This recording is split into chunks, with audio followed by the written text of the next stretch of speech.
أعوذ بالله من الشيطان الرجيم. بسم الله الرحمن الرحيم. وما محمد إلا رسول قد خلت من قبله الرسل أفإن مات أو قتل انقلبتم على أعقابكم ومن ينقلب على عقبيه فلن يضر الله شيئا وسيجزي الله الشاكرين. الحمد لله رب العالمين والعاقبة للمتقين والصلاة والسلام على سيد المرسلين خاتم النبيين محمد وعلى آله وصحبه أجمعين. أما بعد.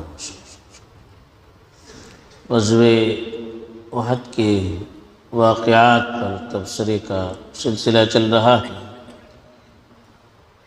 غزوہ احد میں ایک موقع پر یہ خبر مشہور کر دی گئی کہ رسول اللہ صلی اللہ علیہ وسلم بھی شہید کر دیے گئے. بعض مفسرین نے لکھا ہے کہ شیطان نے اعلان کیا اور ابن القمیعہ نامی ایک شخص نے یہ دعویٰ بھی کیا کہ میں نے رسول اللہ کو قتل کر دیا ہے، چونکہ اس نے اللہ کے رسول صلی اللہ علیہ وسلم کے سر وغیرہ پر زخم لگائے تھے، تو اس کی وجہ سے اس نے اعلان کیا. اور ظاہر بات ہے کہ جب یہ اعلان سنا تو بہت سے وہ مسلمان جو رسول اللہ صلی اللہ علیہ وسلم سے میدان جنگ میں ذرا دور تھے، ان کو صحیح کیا غلط کیا تحقیق کرنے کا موقع نہیں ملا. انہوں نے یقین کیا اور ان کی ہمتیں پست ہونے لگی. اور جو منافقین تھے انہوں نے یہ تمنا کرنی شروع کر دی کہ کاش کوئی عبداللہ بن ابی جو منافقین کا سردار تھا اس کو بتا دیتا تاکہ وہ ابو سفیان جو کفار کے لشکر کا قائد تھا اس وقت اس کے پاس ہمارے لیے سفارش کرتا. کوئی کہنے لگا کہ محمد اگر اپنے دعوے میں صحیح تھا وہ کیوں قتل ہو گئے، ان کے بعد تو پھر یہ دین باقی رہنے والا نہیں ہے، تم سب اپنے پرانے دین کی طرف واپس آنے لگے. تو یہ کیفیات بھی تو بے چینی پھیل گئی. تو بعض صحابہ جو پختہ ایمان والے تھے انہوں نے جب یہ سنا تو انہوں نے کہا کہ اگر اللہ کے رسول کا انتقال ہو گیا تو پھر ہمارا زندہ رہ کر فائدہ کیا، ہم اور آگے بڑھیں اور دشمن سے پھر سختی سے مقابلہ کریں. تو یہ جب حالات تھے تو ان حالات میں جو پسمردگی بے دلی وغیرہ چھا گئی اور لوگ یہ سمجھنے لگے کہ یہ دین رسول اللہ صلی اللہ علیہ وسلم کی وجہ سے ہے. اگر رسول اللہ صلی اللہ علیہ وسلم چلے گئے تو گویا کہ دین ختم ہو گیا. تو اس وقت اللہ کے رسول پر یہ آیتیں نازل ہوئی، اس میں تنبیہ کی گئی اور کہا گیا کہ رسول تو ایک انسان ہوتے ہیں، اللہ کے رسول بھی ایک رسول ہیں، ان سے پہلے بھی بہت سے رسول آ چکے ہیں. رسول کے ساتھ دین جڑا ہوا ہو یہ مطلب نہیں ہے.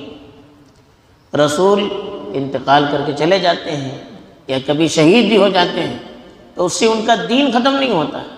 حضرت موسیٰ کے بعد ان کا دین باقی رہا، حضرت عیسیٰ کے بعد ان کا دین باقی رہا، حضرت ابراہیم کے بعد ان کا دین باقی رہا. تو دین یہ کسی دین کی زندگی کسی رسول کی زندگی سے جڑی ہوئی نہیں. اسی لیے اللہ نے کہا وما محمد الا رسول، محمد تو ایک رسول تھا. قد خلت من قبلہ الرسل، ان سے پہلے بھی بہت سارے رسول گزر چکے ہیں اور ان کے ساتھ جو پیش آیا وہی ان کے ساتھ بھی پیش آئے گا. ان سے پہلے جو رسول رہے وہ تو ہمیشہ زندہ نہیں رہے، ان کو بھی موت تھی تو ان کو بھی موت ہے. ان کے مرنے سے دین ختم نہیں ہوا تو ان کے مرنے سے بھی دین ختم نہیں ہوتا ہے. دین کا تعلق تو اللہ سے جڑا ہوا ہے. تو اسی لیے کہا فَإِن مَاتَ، اگر وہ مر گئے، او قتل، یا وہ قتل کر دیے گئے، انقلبتم علی اعقابکم، تم پچھلے پیر واپس آ جاؤ گے پھر؟ یعنی بعض لوگوں نے کہنا شروع کر دیا تھا کہ اب تمہارے نبی مر چکے تو تم اپنے پرانے دین پر واپس آ جاؤ۔ تو یہ اللہ نے پوچھا، انقلب کے معنی پلٹنا، عقاب کے معنی ایڑی، یعنی پچھلے پیر تم پلٹ جاؤ گے اگر محمد انتقال کر جائیں یا وہ شہید ہو جائے تو پھر واپس تم اپنے پرانے دین کی طرف چلے جاؤ گے۔ یاد رکھیے وَمَن يَنْقَلِبْ عَلَىٰ عَقِبَيْهِ، جو اپنے پچھلے پیر واپس لوٹے گا، یعنی اس طرح کے حالات اگر آ جائیں اور وہ دین چھوڑ کر چلا جائے اور اپنے پرانے دین میں چلا جائے تو فَلَن يَضُرَّ اللَّهَ شَيْئًا، وہ اللہ کا ہرگز کوئی نقصان نہیں کر سکتا۔ یعنی دین کے چھوڑنے کا نقصان اس کو ہوتا ہے، اللہ کو اس کا نقصان نہیں ہوتا ہے، دین تو ہمیشہ رہنے والا ہے۔ وَسَيَجْزِي اللَّهُ الشَّاكِرِينَ، اور اللہ تعالیٰ شکر کرنے والوں کو عنقریب بدلہ دیں گے، یعنی جو اللہ کی اطاعت اور فرما برداری میں لگے رہیں گے اور اللہ کے احسانات کا زبان حال زبان قال اور اپنے عمل سے شکر ادا کرتے رہیں گے تو اللہ تعالیٰ ان کو بھرپور بدلہ دیں گے۔ تو یہ اللہ تعالیٰ نے اس آیت کے اندر ایک پیغام دیا کہ دین کا تعلق نبی سے نہیں ہے بلکہ دین کا تعلق خدا سے ہے۔ ہمیں خدا کو ماننا چاہیے، نبی کو رب کے طور پر ماننا نہیں چاہیے۔ خدا خدا ہوتا ہے، رسول رسول ہوتا ہے۔ اللہ کی ہم عبادت کرتے ہیں، رسول کی عبادت نہیں کرتے۔ رسول اللہ کا پیغام ہم تک پہنچاتے ہیں، رسول کے ذریعے سے اللہ تعالیٰ ہمیں زندگی گزارنے کا طریقہ بتاتے ہیں، تو ان کو دیکھ کر اللہ کا منشا ہم سمجھ سکتے ہیں، اللہ کا پیغام ان سے ہم سیکھ سکتے ہیں، لیکن وہ خدا نہیں ہے کہ جن کی عبادت کی جائے یا ان پر دین موقوف نہیں ہوتا ہے۔ یہی وجہ ہے کہ جب رسول اللہ صلی اللہ علیہ وسلم کا انتقال ہو گیا تو اس وقت خبر پھیل گئی، صحابہ میں عجیب بے چینی چھا گئی۔ حضرت عمر جیسے مضبوط ترین آدمی بھی وہ بھی مسجد نبوی میں کھڑے ہو کر کہنے لگے کہ جو یہ کہے کہ محمد انتقال کر چکی، وفات پا چکی، میں اس کی گردن اڑا دوں گا۔ وہ تو اللہ کے پاس چلے گئے ہیں جیسے موسیٰ علیہ السلام کوہ طور پر گئے، وہ آنے والے ہیں، غلط فہمی ہوگی ان کو۔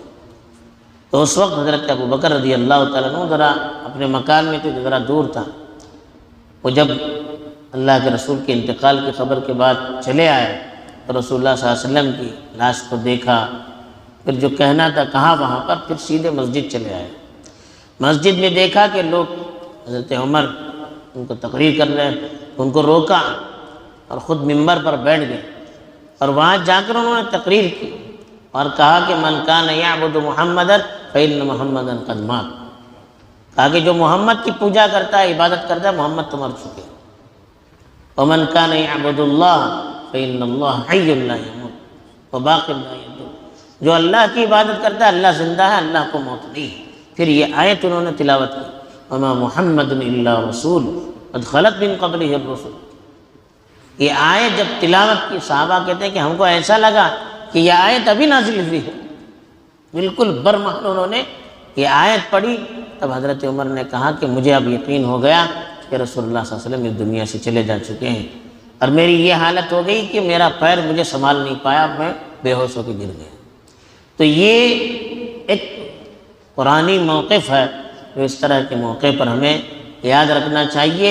صحابہ نے بھی یہی کیا، ہمیں بھی کسی چیز پر دین کو جوڑنا نہیں چاہیے، ہمیں اللہ کی طرف رجوع کرنا چاہیے۔ اللہ کی ذات ہمیشہ ہے، ہمیشہ رہے گی، کسی کے وجہ سے دین باقی رہے یہ نہیں ہے، اللہ کی وجہ سے دین رہنے والا ہے۔